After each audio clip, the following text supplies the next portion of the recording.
بسم اللہ الرحمن الرحیم۔ السلام علیکم۔ اللہ رب العزت نے قرآن مجید کو انسانیت کے لیے ہدایت، روشنی اور نجات کا ذریعہ بنایا ہے۔ اس عظیم کتاب کی ہر صورت اپنے اندر ایک خاص روحانی تاثیر رکھتی ہے۔ ان میں سے بعض صورتوں کو اللہ تعالیٰ نے خاص فضیلت سے نوازا ہے، جن میں سورۃ الکہف نمایاں مقام رکھتی ہے۔ یہ قرآن مجید کی 18ویں صورت ہے اور اس کی تلاوت کے بے شمار روحانی فوائد اور دینی برکتیں احادیث نبوی سے ثابت ہیں۔ سورہ کہف کی سب سے بڑی فضیلت جو نبی کریم صلی اللہ علیہ وآلہ وسلم نے بیان فرمائی وہ یہ ہے کہ یہ سورت دجال جیسے عظیم فتنہ سے حفاظت کا ذریعہ ہے۔ نبی کریم صلی اللہ علیہ وآلہ وسلم نے فرمایا، جس نے سورۃ الکہف کی ابتدائی 10 آیات یاد کر لیں وہ دجال کے فتنہ سے محفوظ رہے گا۔ صحیح مسلم حدیث نمبر 809۔ ایک اور روایت میں ہے کہ جو شخص سورۃ الکہف کی آخری 10 آیات پڑھے گا وہ بھی دجال کے فتنہ سے بچا رہے گا۔ یہ احادیث ہمیں واضح طور پر یہ تعلیم دیتی ہیں کہ یہ سورت صرف تلاوت کے لیے نہیں بلکہ فتنوں کے دور میں ایک ڈھال، ایک محافظ اور ایک روحانی طاقت ہے۔ دجال کا فتنہ قیامت سے پہلے سب سے بڑا اور خطرناک فتنہ ہوگا اور اس سے بچنے کے لیے نبی کریم صلی اللہ علیہ وآلہ وسلم نے اسی سورت کی ابتدائی اور آخری آیات کو بطور حفاظت تجویز فرمایا۔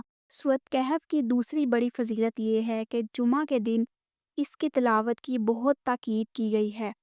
نبی کریم صلی اللہ علیہ وآلہ وسلم نے فرمایا، جو شخص جمعہ کے دن سورۃ الکہف پڑھے گا اللہ تعالیٰ اس کے لیے 2 جمعوں کے درمیان ایک نور روشن فرما دیتا ہے۔ یہ نور کوئی ظاہری روشنی نہیں بلکہ دل کی روشنی، فکر کی پاکیزگی اور ایمان کی طاقت ہے۔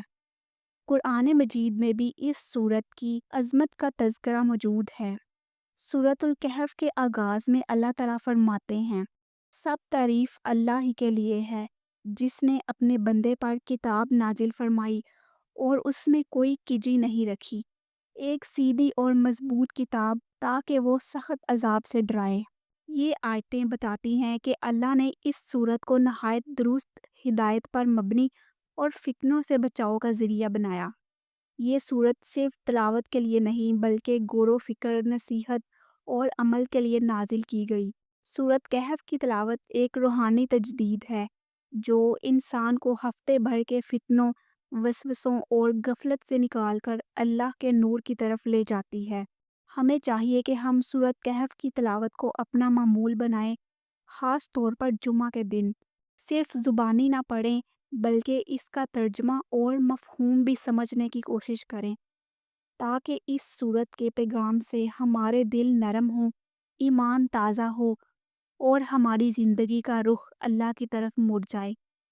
اللہ تعالیٰ ہمیں سورت کہف کی تلاوت، محبت اور عمل کی توفیق عطا فرمائے اور ہمیں دنیا و آخرت کے تمام فتنوں سے محفوظ فرمائے۔ آمین۔